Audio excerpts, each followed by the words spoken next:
Good evening, everyone, and thank you for listening to the Futurati Podcast, where we dive into how emerging technologies will impact the world and your bank account. I'm Trent Fowler, and joining me, as always, is my co-host, Thomas Fry.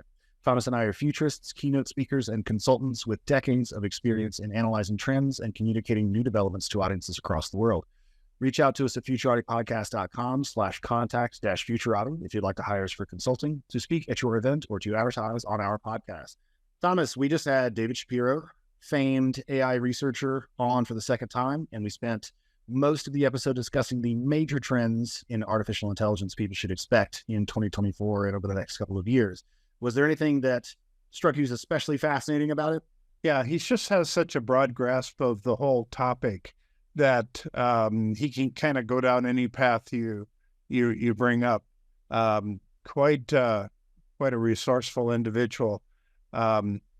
Yeah, I especially liked this idea of trying to discuss whether there's actual metrics for measuring the intelligence of AI. I always think about it like horsepower. Are we going to have some horsepower rating on our mental horsepower rating on our robots in the future? I want to get one that's not too smart. I just want it to do work, or maybe I want it to just be a good sparring partner. So then I wanted a lot smarter then.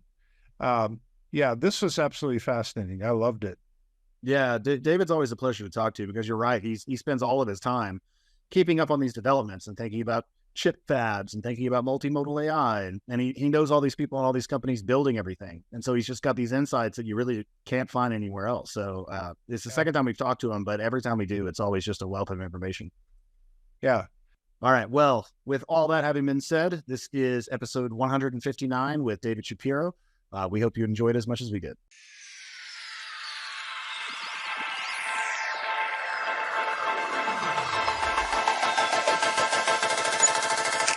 Tonight, we're joined by David Shapiro. David is a former engineer who became famous through his dozens of well-received tutorials on YouTube, covering everything from fine-tuning ChatGPT to his proposed solution to the alignment problem. His work focuses on ensuring that advanced technologies are used safely, bringing about an abundant, post-scarcity, post-nihilistic future. If you enjoy this interview, please subscribe to the podcast and share it with your friends. And don't forget to check out our website, futuratipodcast.com.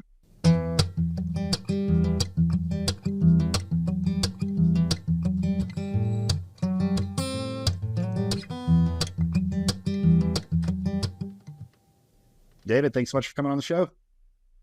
Thanks for having me back. It's good to talk again. Absolutely. So since you gave us a really good introduction back when we interviewed you in episode 147, I thought you could just catch up on our work. That was about, in human terms, roughly 6 months, but in AI terms, it was 200 or 300 years. So I imagine you've got some updates to give us.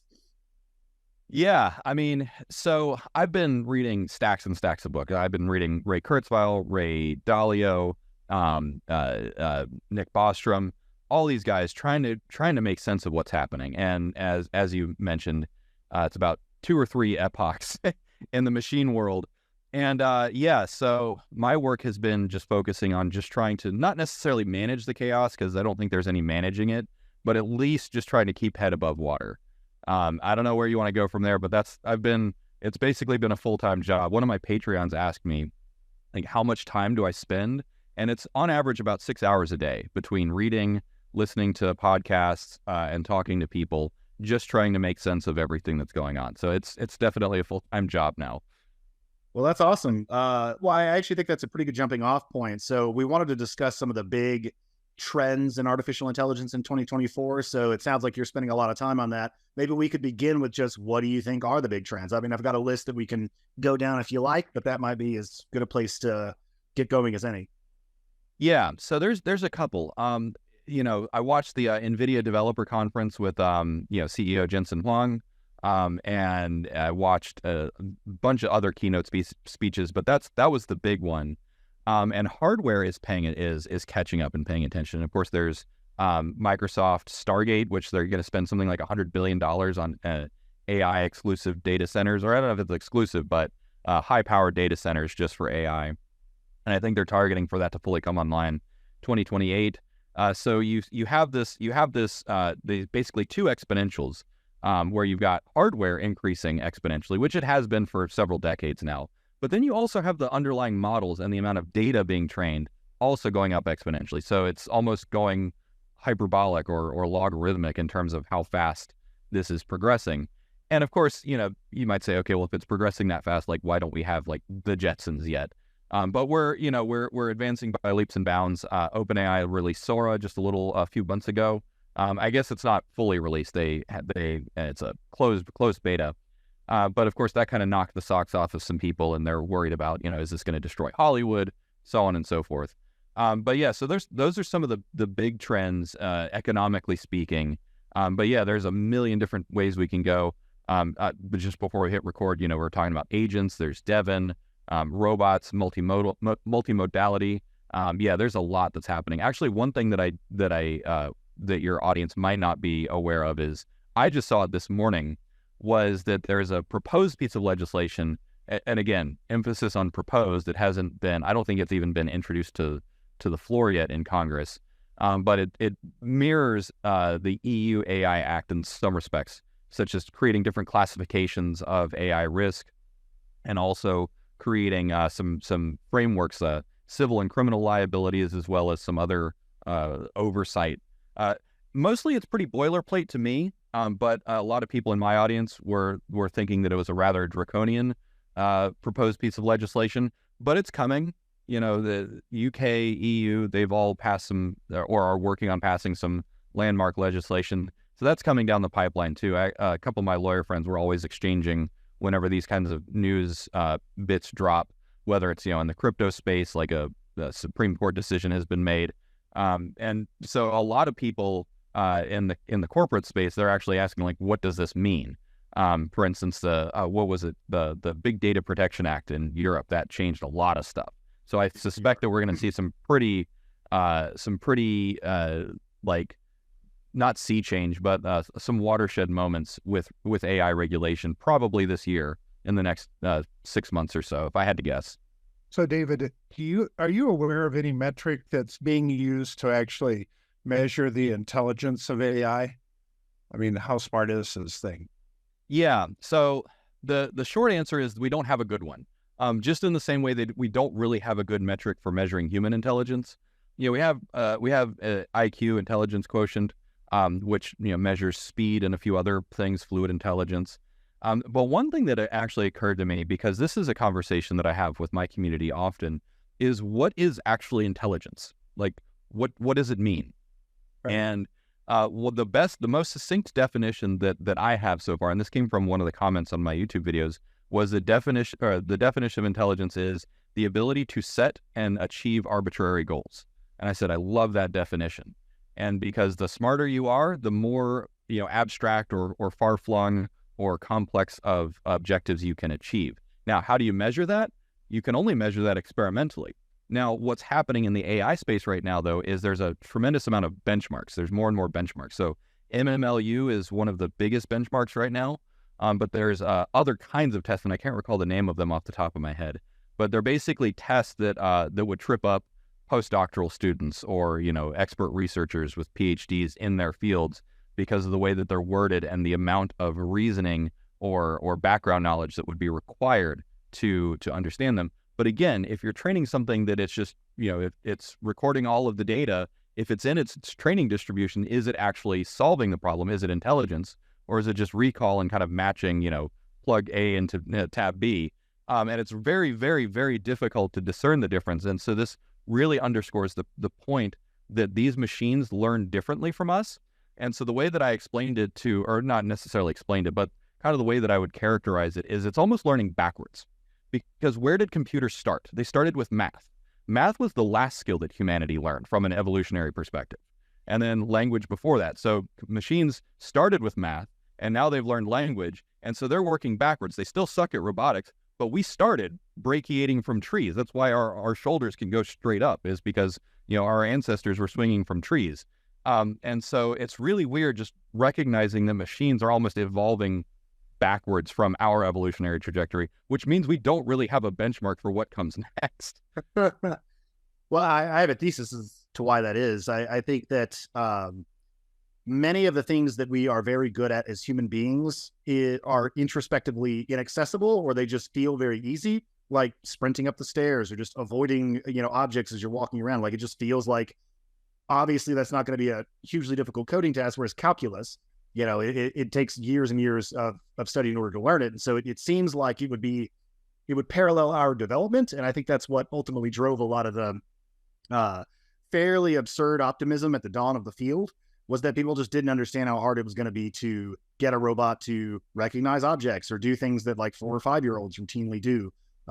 Because when you introspect on those things, they just feel easy, right? You don't see all the complexity going on. Yeah, I mean the brainstem and the cerebellum, some of the oldest structures in the central nervous system, have been around, predate human by what, 400 or 500 million years. So you have a tremendous amount of evolution that goes into these neural structures that allow you to easily, grab a mug of coffee without even thinking about it. But so to your point, it's so far down in our neural stack that you actually have no conscious access to some of those more primitive structures. But whereas math, we have to spend years and years and years etching mathematical ability into our brain. So we kind of know the process. And that's actually why we built computers, was to help accelerate math in the first place. So yeah, I don't know if anyone else will agree with my characterizing it as like evolving backwards, but I just realized that the other day and I'm like, I want to think about this for a little bit, because this is an interesting way of thinking about how it's learning. Yeah, I agree. That's very productive. Hello, this is Trent Fowler, co-host of the Futurati podcast. One of the most common pieces of marketing advice I've come across is to know your audience and give them what they want. One difficulty in podcasting is that it's actually pretty hard to do this. None of the major platforms give us any way to reach out to you, our listeners, to find out what you enjoy about the Futurati podcast and what you'd like to see done differently. So we've decided to record this commercial and ask you directly to reach out to us. Head over to futuratipodcast.com, go to the contact page, and drop us a line. Tell us about your favorite and least favorite episodes, what you'd like to see us cover in the future, and anything else you want us to know. We produce this show for you, and we want your advice so we can make it even better. Thank you.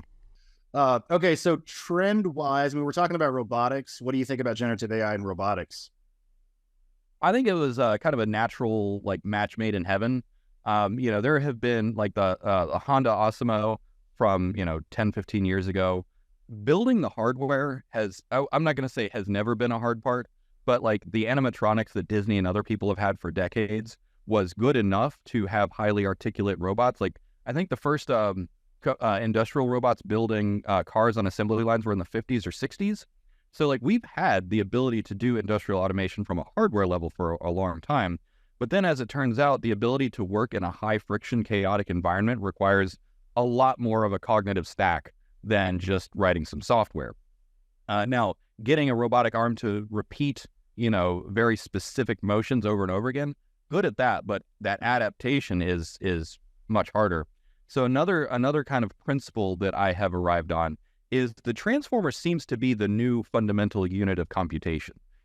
So maybe not LLMs. LLMs are a type of transformer, but the transformer architecture seems to be, once you give it the right data, the right modalities, the right training schemas, that seems to be the new fundamental unit of architecture or of computation moving forward. It's like the new CPU or the new GPU, kind of in my view. And I've had that view for a little while, and so far it has panned out. There's been a couple of insurgencies like active inference models and a few other ones, but none of them have really taken the cake that transformers have so far. Do you have any thoughts as to why that is? I mean, I've looked at that same transformer diagram everyone's looked at, and just sort of, gawked at it for a while, but I guess it remains a largely empirical science to test these architectures out and then just see what they do. I'm not aware of anything plausibly that could unseat the transformer, but I am curious as to whether or not you've delved into that, to use a GPT word, to figure out what gives it its power.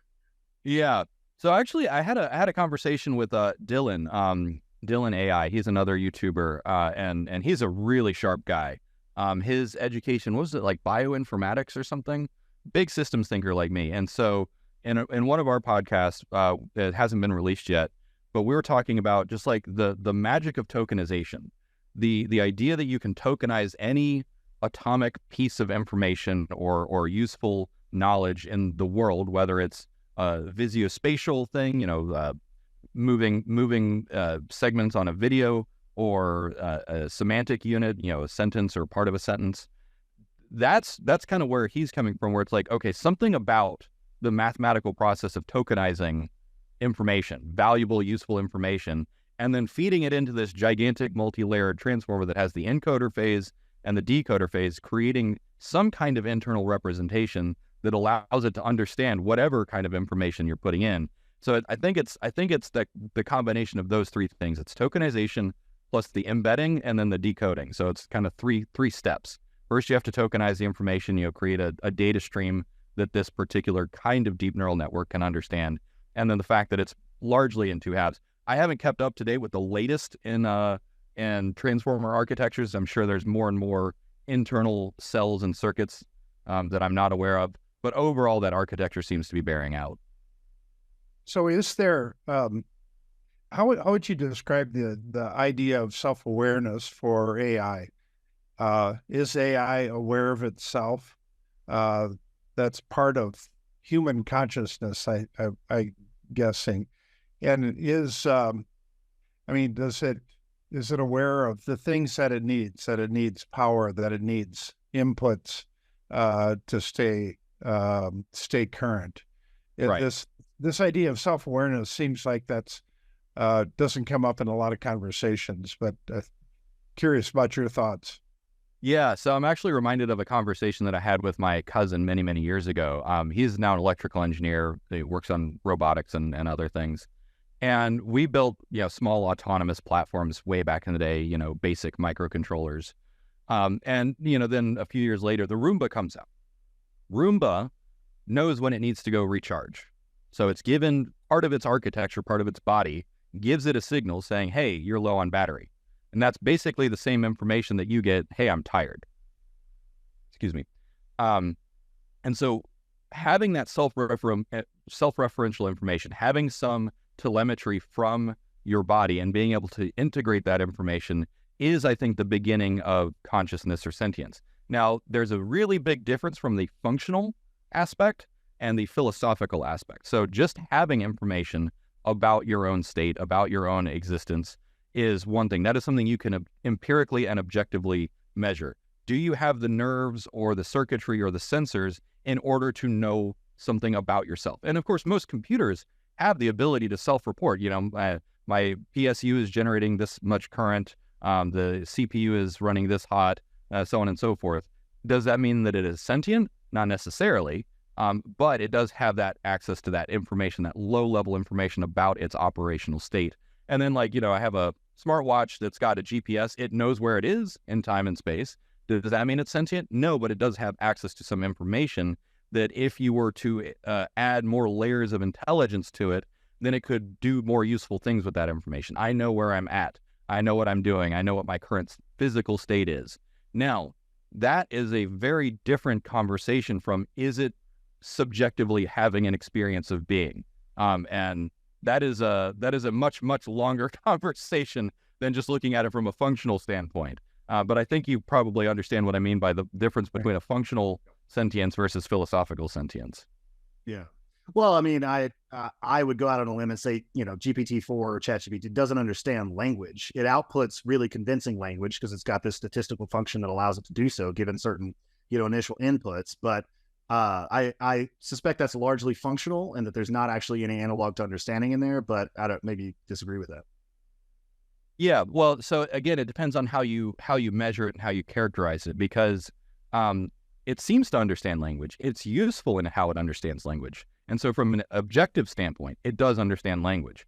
But again, what does it almost reminds me of the Bill Clinton trial. What is your definition of is? What is your definition of understand? Right? What does understanding mean to you? And actually, this is one of the conversations that I think artificial intelligence is going to force on a species-wide level, is what do we mean when we say understand? Because from a functional standpoint, as long as it understands well enough to get the job done, does it really matter beyond that? And from many perspectives, it doesn't. But then, of course, you can say, okay, well, the question really becomes pertinent when you say, okay, what if these machines ask for rights? Or what if there's a faction of people who say these machines need rights? In order to determine the legal and moral status of these machines, you would have to crack open that argument and say, okay, what is the definition of sentience? And I recently reposted the episode Measure of a Man from Star Trek, where they put Data on trial to prove that he's sentient. And the ruling of the court in that episode, granted this was 30 years ago, the ruling of the court was it's up to him to explore what it means to be alive.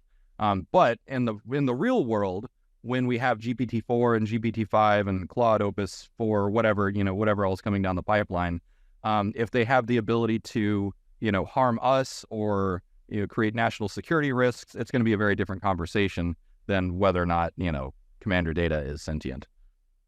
Yeah, 100%. I would just say, and I don't want to make the whole episode about philosophy, but we just wrapped up. Well, we just published an interview with Johannes Jaeger, who draws a lot from the philosophy of biology, and he articulates what to me is maybe the best case against the possibility of a large language model being sentient or an agent or something like that I've come across. So if you want to listen to that, I would highly recommend it. And we also interviewed Gregory Salmieri, who's an epistemologist. So his specialty is in thinking about like, how do you define terms objectively and how do you gather the data that will allow you to make a valid inductive inference? And we got a lot into intelligence, like specifically intelligence, volition, aliveness, and consciousness. And I was like, so let's go through all of those. So there may be some grist for the mill there in those episodes if you want to get into that. Yeah. I wanted to return or circle back to some of your earlier comments about hardware and data, because I know those two things have come up a lot. Not just the energy usage of the training runs, just the wattage input that goes into them, but also like the underlying hardware. Do we have enough chips? Chip production, it's a whole thing now, with geopolitical tensions between China and Taiwan. And then also the data. So I know that's another big conversation people are having around whether or not you can put together synthetic data to continue training these things. Maybe they've exhausted most of the low-hanging fruit. They've ingested most of the internet, et cetera, et cetera. So I wanted to get your thoughts on those two big trends. Yeah. So I guess on the I lost your video signal. Might want to edit it out. I turned it off. Sometimes. Oh, okay. No worries. Yeah. So on the hardware front, specifically looking at chips, I do suspect that the geopolitical situation will get a little bit worse before it gets better. Now we could dive into a whole other thing about great power politics. But in the meantime, kind of there's this concept called induced demand, or Jevons paradox. There's different ways of looking at the way that supply and demand interact with each other. And so the demand is rising sharply. And so there's a lot of VC out there. There's a lot of other people, capitalists, investors that are eager to invest. And where the money goes, results follow. And I've been saying this for quite a while. I remember back in like 2009, 2010, when debates were like, solar's never going to be a thing. And then you look at the investment in solar ramped up. And now actually the price of solar is so low that even China is like, what do we do? Because I don't know if you remember, but in like 2017, 2018, China was flooding the American market with cheap solar panels. And now solar panels are so cheap that China's trying to price fix them. So the price has just absolutely collapsed in solar panels. So does that, but that took over 10 years. So does that mean in the next 5, 10, 15 years, the same thing is going to happen to chips? I don't know. Certainly where the demand goes up, investment will follow and economies of scale will also follow. But at the same time, we're nowhere near the ceiling of what AI is capable of. Like we've just cracked open, I can imagine the first industrialist, building coal-fired powerhouses, that could fit in a garage today. They're like, we're generating as much electricity as people could possibly want, and now many years later, we've got up not just 1 or 2 orders of magnitude, probably like 4 or 5 orders of magnitude in terms of the amount of electricity that we generate and consume. And we're still nowhere near the ceiling of that. We can imagine so many more things that we could do if we had 10, 100, 1,000 times more electricity than we have today. So I think we're going to find the same trend to be true for quite a while with computation, where it's like, oh, hey, Jensen Huang at the NVIDIA conference, he's like, we went up 1,000x in the last 10 years and we're going to do it again. It's like, but you need to do it again and again and again to get to the anywhere close to the theoretical ceiling of what we can do with more compute. And of course, that comes commensurate with even more power. I think, what is it, like something like almost 20% of electricity today is used for cryptocurrency mining. And I think that the pie chart in the future is going to be like a 1/10 crypto and like 75% AI in 10 or 20 years. So I mean, there's so much like economic activity to be done, so much infrastructure to build. Yeah, kind of losing the plot, but I mean, it's going to be a wild ride for the next 5, 10, 20 years. I think it'll be 99% AI, and then it's the 1% of the blockchain we use to validate which outputs are actually human. We have NFTs attached to everything so that I wrote it, and that way Right. you're automating as much as possible, but then also making sure everybody knows like what small fraction of total output is attributable to human beings, so we can all get paid in WorldCoin or whatever. Right, exactly. Yeah, and the industrial requirement is going to be 0.1% of all power generated or something before too long. Yeah. I would not be surprised. Like, unironically, would not be surprised if that's where we end up in 20 years. So just like we need power too cheap to meter, we need cognition that's too cheap to meter. Yeah, I think that there is a good argument for that. Now, I will also say there's probably a diminishing utility. There's probably and I don't know where this goalpost is. It's probably way far ahead. But eventually, once you have solved problems, like the problem is solved for good.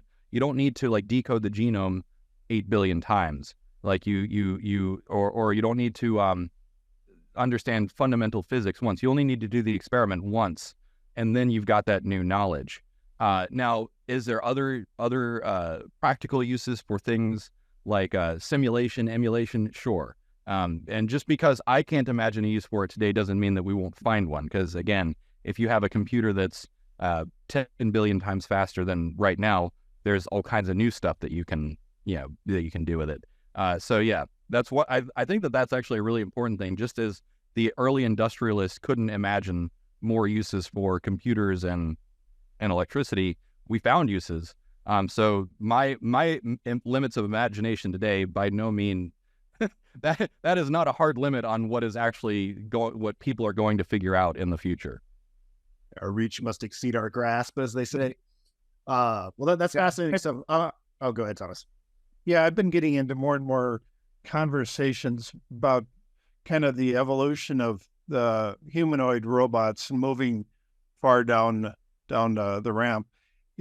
And thinking about, is it possible to put a human brain into a mechanical device like that, and then have the human brain actually operate it, and then taking it a few steps farther, and that you start adding skin to it and human tissue, and then you got a full-blown flesh bot then, and it seems like all of the things that we know about AI today kind of go out the window as we start having all of these hybrid situations that we've not even scratched the surface of yet.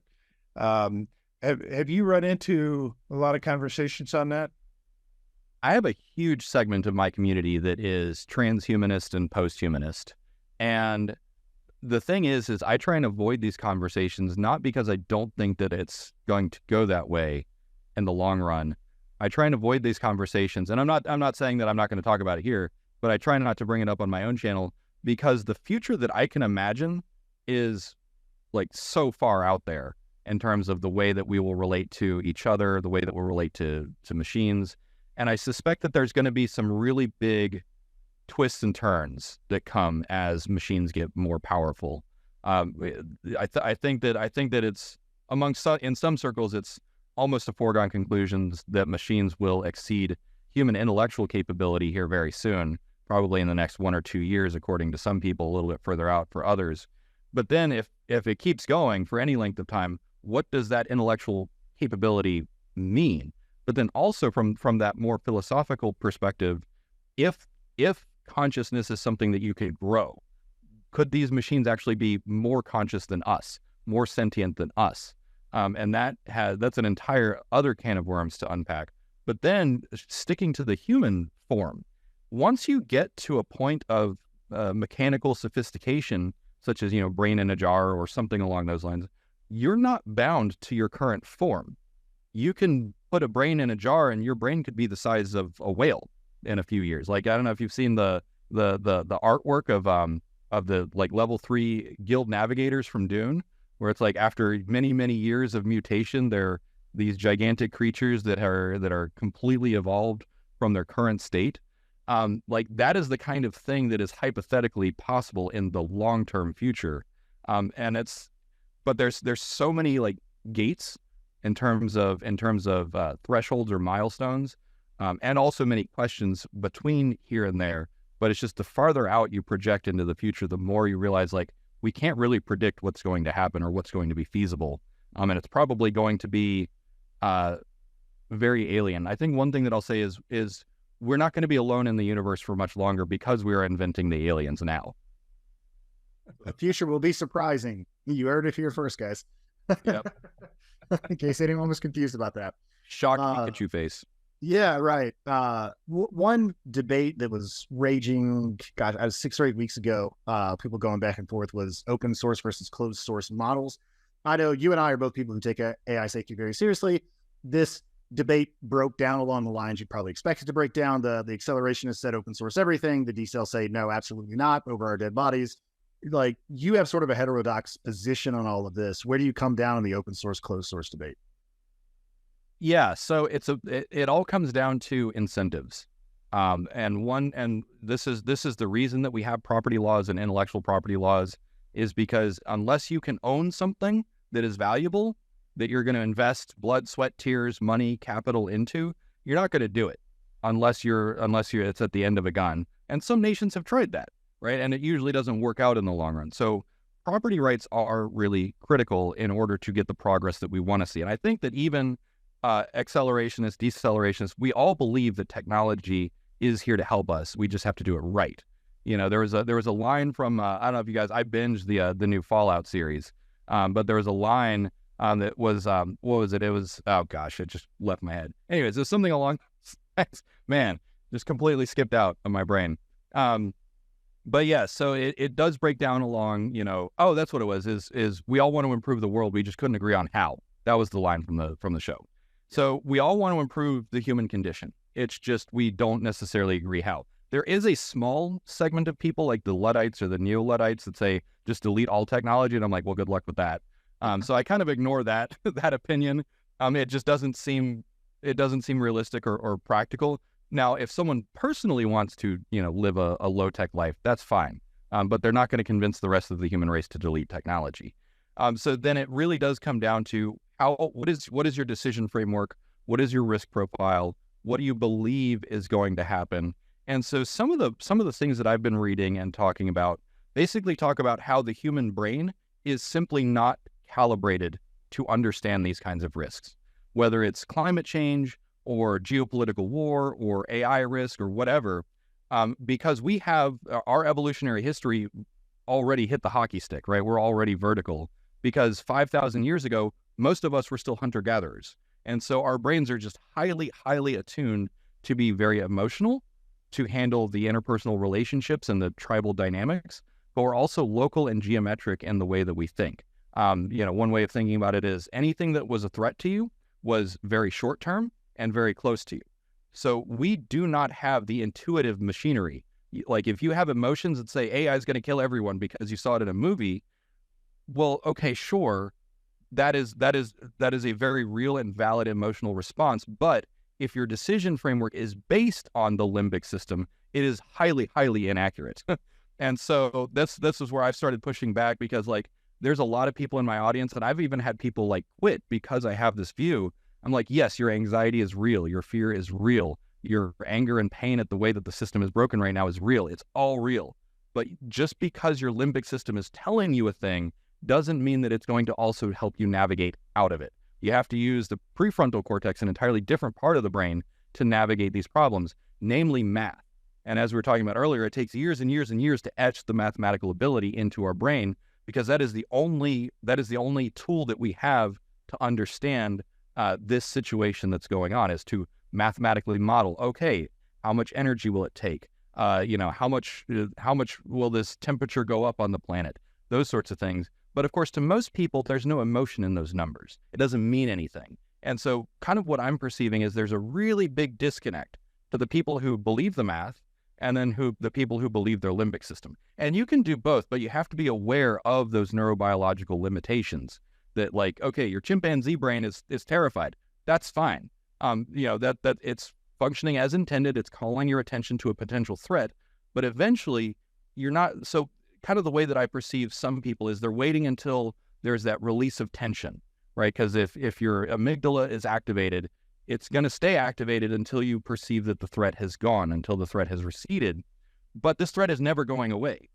And so what do you, like some people, their decision framework seems to be, I'm going to stay upregulated and anxious and angry forever. And I'm like, that's not a rational decision. So I choose to take a different path. And of course, like there's a lot to unpack there. So yes, I can understand both sides where they're coming from. And that's not to say that if someone is a doomer, then they're believing their limbic system. There are absolutely mathematical models which say, hey, if X, Y, and Z become true, then the risk of, human extinction goes up to, so-and-so percent. Absolutely agree with that. But if in the cases where people are just purely operating on anxiety and fear, there's not really anything you can do with that because that's a personal experience, going back to subjective phenomenal consciousness. And that's their individual experience. But there has to be a math layer to any conversation on either side of the risk. Are you enjoying this episode of the Futurati podcast? If so, please like it, give the show a 5-star rating on Apple Podcast, Spotify, or wherever you get your podcasts, and share it with your friends. By far, the best way to help us grow is to spread the word on social media, which will expose our content to more people and help us continue to bring you interviews with world-leading experts in AI, quantum computing, cryptocurrencies, and so much more. Thank you in advance. So Mark Andreessen and Ben Horowitz had a recent podcast that they talked about kind of the growing feud between big tech and little tech, and how anytime a big company grows up, one of the first impulses is to protect their turf, and so they go to Washington, they go to the governments, and they ask for some sort of protected status, and then that prevents a lot of the early stage companies from ever getting off the ground. It seems like there's a real strong potential for that to take place in the AI arena as well. Would you care to comment on that? Yeah, so I think the good old military industrial complex is a great way to understand this, because back during World War II, when there was this huge industrial buildup, there was a whole bunch of other plane builders, McDonnell Douglas, Lockheed Martin, or Lockheed and Martin Marietta, and a whole bunch of other competitors. But over time, this is the pattern, is that over the course of years or decades, is any particular market that becomes stable, the most efficient configuration of that market is to trend towards a natural monopoly. And so what we're seeing right now, what people call like late stage capitalism or whatever, is where you have these huge, gigantic conglomerates. It's like I think it's 3 companies basically own all food, and it's all subsidiaries. Like it's no longer Kellogg; they're a subsidiary of some bigger, and Kraft. What is it? They're all owned by Big Tobacco now, I think. Anyways, and so yeah, I think you know what I mean. What was that? Good job, everybody. Yeah, good job, everybody. Yeah. But that kind of consolidation is what happens. That's what's been happening over the last decade. Disney owns now most entertainment, and they've killed Pixar, they've killed the MCU, and so this is just the natural trend that industries go through as they mature, where the kind of natural state is to have fewer and fewer competitors. And so to your point about the early days, and by the way, this is not the first time the tech sphere has gone through this. The dot-com revolution saw huge amounts of mergers and acquisitions. Probably not to the scale we're seeing today, but I do absolutely agree that smaller startups, most of them don't plan to stay independent. Most of them, the plan is to get acquired today. And so it's just like, okay, whatever you happen to do, if you're an insurgent, company, like Anthropic, they've thrown their lot in with Amazon. That was the plan all along. OpenAI, all the emails that were released as part of their lawsuit with Elon Musk, the plan was to get acquired or join forces with a larger entity after they realized that they couldn't fund it on their own. And so I just kind of foresee the same thing happening. It's the Disneyfication of every industry. It's been happening for decades, and it's going to keep happening. And this is honestly one of the things that is kind of most alarming to me, is because And I'm someone who's a Microsoft fanboy. Like, I know that plenty of people hate Microsoft. I've got friends at Microsoft. I think they're an all right company. But at the same time, I don't like seeing that concentration of power. I think that concentration of power, which pretty much all industries trend towards eventually, is not good. And I mean, we've seen consolidation of hospital networks. We've seen consolidation of oil, of IT, like everything. It just all consolidates over time. And that, I think, is probably the biggest socioeconomic and political risk factor, because power begets more power. So, I mean, that's would seem to be an argument in favor of the open source models. It's much harder to capture that. I mean, famously difficult, in fact, so much so that there are people who maintain critical parts of the internet's infrastructure that don't get paid for it, right? So open source is, well, maybe blockchain too is an aperture pick against that trend. Yeah. Right. Open source could be part of the solution. It's not a totalizing solution. Because on the other hand, like going back to the beginning, yes, you do need to incentivize development on these flagship, these frontier models. People need to be able to capture some of the value that they generate. But, and this is where, me personally, the jury is still out. I don't really know what the correct balance is. And, the correct balance being, how much do you invest in open source? How much do you require to be open source versus how much do you just keep locked up behind paywalls? Now, one way that I think about modeling it is, which option allows for the most amount of research to be done? And so, like, for anyone who's played any grand strategy games, whether it's, all the Total War series or whatever, you build little institutions that generate like 12 research points per turn or whatever. So I want to make the choices that result in the most research being done, particularly safety research and algorithmic research. And so, because in my mind, the getting to the good ending, getting to the true ending where everyone is happy and it's there's no cyberpunk dystopian hellscape and no AI apocalypse, it requires a certain amount of research to get there. It might be 5 trillion man hours of research equivalent. And so, okay, so which policy decisions can we make? Which economic decisions can we make that maximize for the amount of research being done? And so that means favoring, yes, open source in some respects. That also means economically incentivizing closed-door research when it also makes sense to do that. I unfortunately don't know enough about the inner workings of these big companies to really comment much further beyond that. But again, a lot of these companies do publish research. Microsoft Research, they publish a lot of stuff publicly. Meta does everything open source. And Google started this whole thing with their open source research back in the day. So it might be kind of a non-issue in the grand scheme of things, is just kind of letting those institutions, whether it's universities, governments, or private corporations, kind of make their own decision. Open source is out there, closed source is out there. I'm not saying like just throw up your hands and give up, but it's like, I don't really know, if you were to give me like the magic switch, which way would I go? I probably wouldn't make any changes right now just because I don't know enough to make an optimal decision. But any decision that results in more research, I think, is going to be a good decision. Well, it sure would be nice if that ended up being a non-issue. So I end up going to conferences that are talking about the future of colleges and universities, and it's clear that a lot of these organizations are starting to panic, but they don't know how to panic in the right way. I think that's the definition of panic. Let me stop and do the math to figure out the optimal way to panic. Right. Boo, this is no time to panic, right? Yeah. Could you give your thoughts on how AI is going to affect this whole world of education? Yeah, so I've got a few friends that are in education, and in the near term, it's basically just going to be integrated into education. Same thing happened when the internet, teachers said, don't do any research on the internet. Now, I mean, because I was up and coming in middle and high school when the internet became a big thing, and it was just like, don't trust anything you see on the internet. And now it's actually like teachers will just teach students, here's how to be internet literate.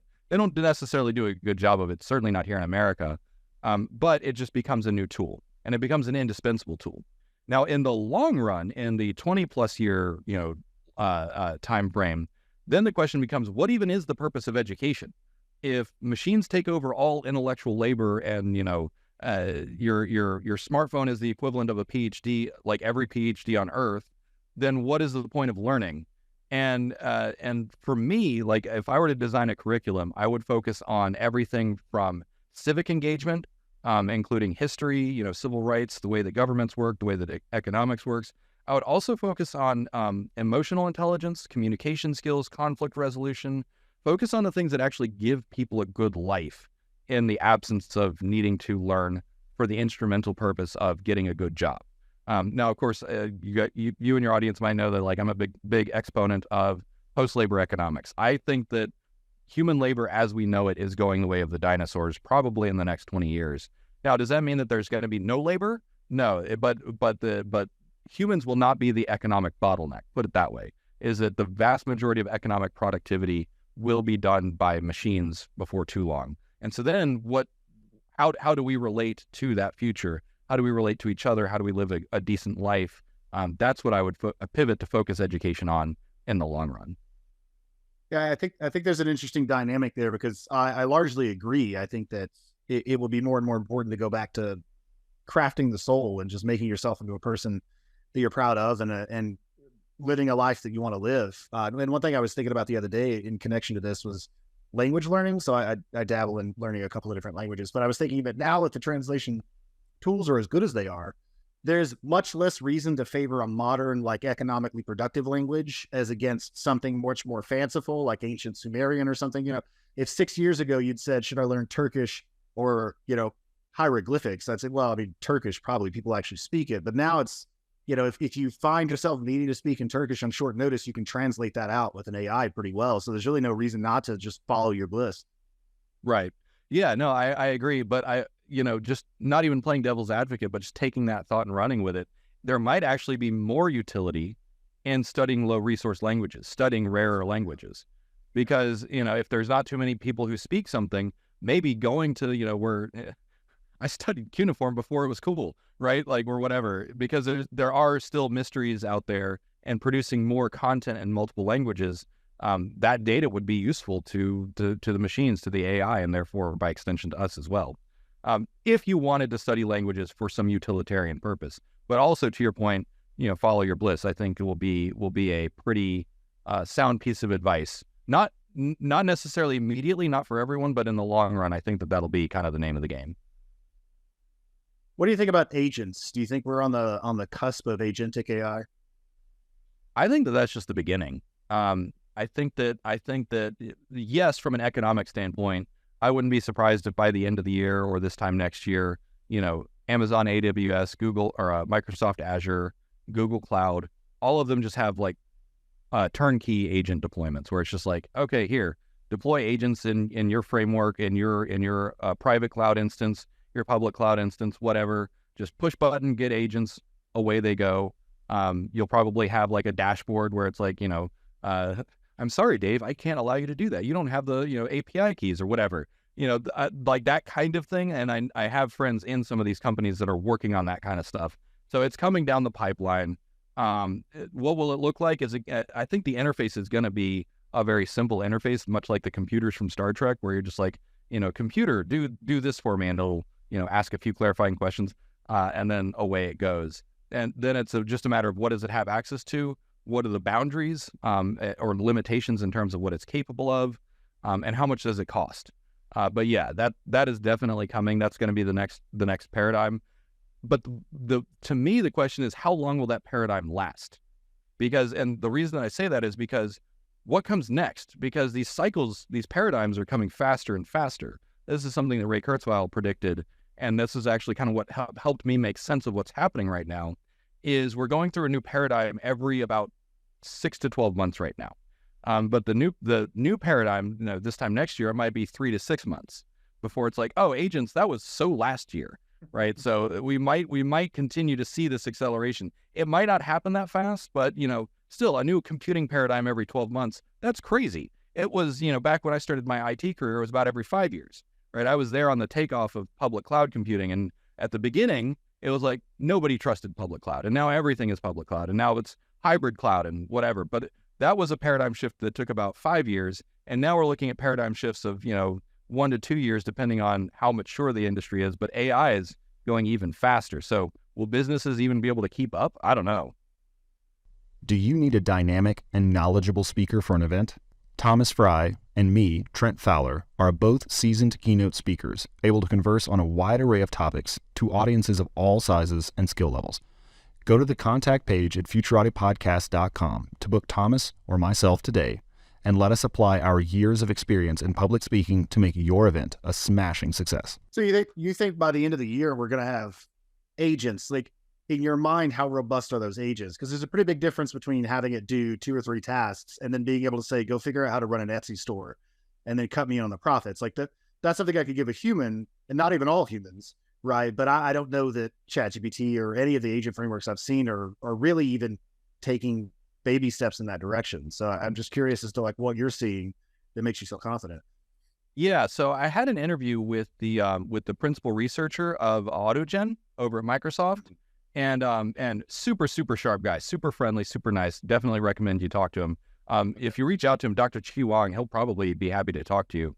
But even just as a few months ago, kind of the conversations that we were having about like how do you coordinate these agent swarms, and actually talking to him is why I kind of abandoned my own agent swarm project, because I said these guys got it, like they know what they're doing way better than I do, and they've got the funding, and so knowing where the research is and how much money is going to be coming into this, we're going to have those results. Now, to your point, is, Azure Agent Swarm version 1, like what are you going to turn it loose on?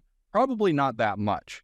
And the thing is because the blast radius, right, the failure domain of if you give a bunch of agent swarms the keys to the kingdom, right, if you give them root access, like what are they going to do? Even if the model is not malevolent, right, it could still accidentally, reformat the data that you don't want it to reformat. So a lot of these are going to be, I think the term that people are using is like agentic workflows, where you kind of have atomized channels of work where it's like, okay, the input of this work stream is very well defined and the output of this work stream is very well defined. Now let's just use agents to kind of streamline the process and get humans out of the loop. I think that's probably going to be the first way that it's implemented. Another way that we're seeing is call centers. Like, there's been companies that fire like 90% of their call centers. So then you only have the escalation, customer support representatives. Those are kind of where you're getting wholesale replacement. But then once you have, so this is kind of thinking about it from a polymorphic application standpoint. Once you have a bunch of agents that do each workflow, then you have agents supervising those agents and connecting all the dots. And so then you end up building layers on top of each other. I mean, back when I was doing automation engineering, that's kind of what you do. You'd automate the low-level tasks, and then you put another layer, a supervisor layer on top of that, and then a supervisor layer on top of that. So I kind of suspect that that's how it's going to play out over the next year or two, maybe 3 years, depending on the size of the implementation. Do you think that's... So when I look around my office, I don't see anything in my office that's any electronic thing that's over 10 years old. We have kind of a very disposable mindset about that. I don't have any computers or anything. The only thing that I've come up with that's over 10 years old is the extension cords that I use. And it seems like this is going to play out much quicker as we move to higher level robots and AI systems that we go through. Is that part of the evolution that we should anticipate? And does this ratchet up? Does this speed up a lot more over time? In some respects, yes. However, one thing that I'll point out is that right now, most of the AI runs on gigantic, server farms. So it's going to be a little while before you have like disposable tech or disposable hardware running these AI models locally. There are people working on it, but most of the inference is going to be run in the cloud for the foreseeable future. Now, with that being said, if what you have is just a peripheral, just a terminal or an endpoint, then it becomes completely disposable. I mean, in the same way that if you've got an iPhone or an Android, all the data is backed up to the cloud anyways. This is just a disposable endpoint. So I guess the long story short is expect more of the same from a lot of this. But once you get to the robotic platforms, whether they're humanoid in shape or non-humanoid in shape, I suspect that we're going to see a very rapid collapse in price. And there's already some open source platforms. What was the name of Google has an open source humanoid robot platform that they're working on, and they're not the only one. But right now you get a humanoid robot. It's not terribly useful. Costs like $90,000, but within a few years they're going to be $2,000. $10,000 if you want a super fancy one, $500 if you want to get one from Walmart. But you will be able to get like a humanoid robot from just off the shelf at any store within the next few years, and that hardware will also still be probably interchangeable. Probably running very little locally, just running a few like mobile device agents, not even AI agents, just a puppeting agent so that it can be controlled remotely, have some safety features built in locally. But yeah, so most of the same of what we're saying. And then of course you can think, okay, well, what's going to be the advantage of buying these newer chassis? Are they going to be faster? Are they going to be stronger? Are they going to have more dexterity? There will be some step changes in terms of the dexterity and the endurance of some of these machines, but it's going to, like, once you kind of get the baseline physical, navigating the house and navigating the physical world, I think that most of the new capabilities are going to be intellectual capabilities. Like, it'll be better at, cooking dinner for you, and then also being a counselor or a therapist or whatever. And there's plenty of other directions that it can go. But yeah, I think that the rapid iteration is probably what to expect. So what's the killer app for the home robot? It's the one app to rule them all. You're gonna have the AI version that's smart enough that you don't need any apps. It's gonna know everything that it needs to know. It's gonna have all the capabilities that you want it to have. And even if it doesn't have the capability, it'll be able to improvise and learn in real time. That's probably going to be the kind of the gold standard of domestic robots. I think it's probably cleaning or sex. Those are probably going to be it. You never know. I mean, I live in a more rural place, and if I could buy 5 robots, that I would have a really killer garden. We'd raise some chickens and plant some fig trees, and I could think of lots of things that could help around the house. And if they cost $2,000 a piece and run on 10 cents of juice a day, or even 50 cents of juice a day, fine, whatever. Have a blast. So if you had $1 billion to deploy in AI companies right now, what would you be looking at? Robotics, agents, multimodal? Oh, that's a good question. I would not try and compete with the big dogs. So I wouldn't build a data center. I wouldn't try and do robotics. I would actually probably do that idea that I've been talking about, which is hyperlocal securities exchange. I would do some blockchain stuff. So basically tokenizing every piece of valuable property on the planet, whether it's a warehouse or a data center or a river, storefronts. Just tokenize everything that you can. So then you get everything that's not on a marketplace into a marketplace, and everyone can buy in and everyone can benefit from the wealth generated by these things. And so then you tokenize a fleet of robots, you tokenize a fleet of drones, you tokenize a fleet of self-driving cars. You basically tokenize everything. That's probably what I would try and do if someone was going to write me a check for $1 billion. I think that would be one. There's a tremendous amount of incentive alignment that creates, because then everyone who has money, who's afraid of getting left behind, now has an entry point. And even if you can only spare $5 a month to get started, or $500 a month to get started, you can buy into the economy of the future.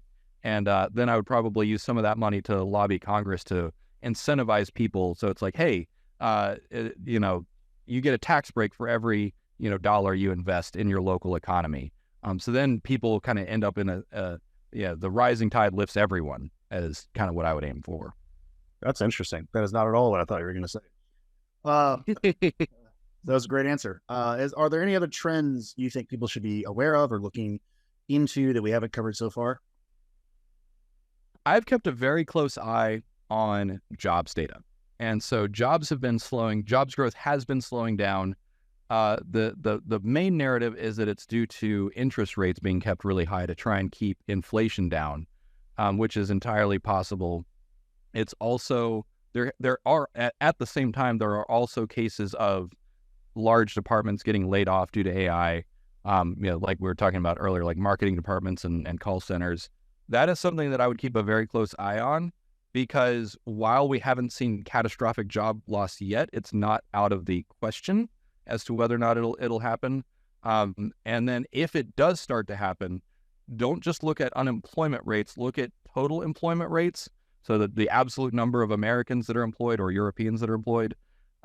Look at several different metrics to see, because here's kind of what I would anticipate to happen is civilian labor force participation rate will start to taper off. And already we're seeing that there's a lot of economic pain out there. A lot of people working, 2 or 3 jobs, a lot of people, even with a full-time job, not able to make ends meet. And so there's a lot of truth that is not being captured by the statistics right now. And any good economist will tell you, GDP is not a granular metric. So I would pay attention to that space. And the reason is because I have a very simple model. As civilian economic agency goes down, political anger goes up. And political anger gets high enough, things change. Sometimes things change abruptly or drastically. Hopefully it doesn't get to that point. But that's socially, I think that's the highest risk to like our safety and stability and happiness in the near term, in the 5 to 10 year time frame. Is if we start to lose jobs very quickly, then you're going to look at some probably some very tight elections, let's say. Yeah, no kidding. Well, thanks so much. Thomas, did you have any last questions? No, I think you've given us a lot to chew on here. This is great. Excellent. Well, you're quite welcome, and thanks for having me on. And look forward to checking out some of those episodes you mentioned. Absolutely. All right. Well, thanks, David.